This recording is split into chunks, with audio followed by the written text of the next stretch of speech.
വിവാദ കല്ലറ തുറന്ന് ഗോപൻ സ്വാമിയുടെ മൃതദേഹം പുറത്തെടുത്തു. അഴുകിത്തുടങ്ങിയ മൃതദേഹം ഇപ്പോൾ മെഡിക്കൽ കോളേജിൽ. പോസ്റ്റ്മോർട്ടം അല്പസമയത്തിനകം. കല്ലറയിൽ മൃതദേഹം ഇരുത്തിയിരുന്നത് ഭസ്മവും കർപ്പൂരവും നിറച്ച്. കല്ലറ പൊളിക്കാൻ സർവ്വസന്നാഹം ഒരുക്കി പോലീസ് എത്തിയത് നേരം വെളുക്കും മുമ്പ്.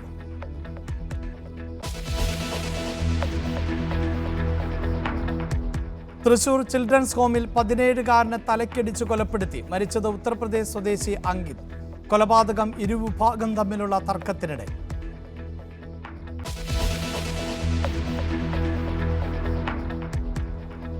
സ്തുതിഗീതം മുഖ്യമന്ത്രിക്ക് മുന്നിൽ പാടില്ല. പിണറായിയെ കാവലാളായി ചിത്രീകരിക്കുന്ന ഗാനം നേരത്തെ പാടിത്തീർക്കാൻ നിർദ്ദേശം.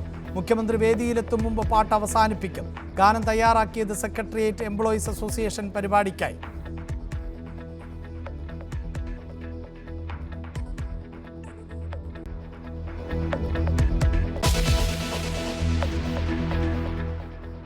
മുല്ലപ്പെരിയാർ അണക്കെട്ടിന് പുതിയ സുരക്ഷാ മേൽനോട്ട സമിതി. ദേശീയ ഡാം സുരക്ഷാ സമിതി ചെയർമാൻ സമിതി അധ്യക്ഷൻ.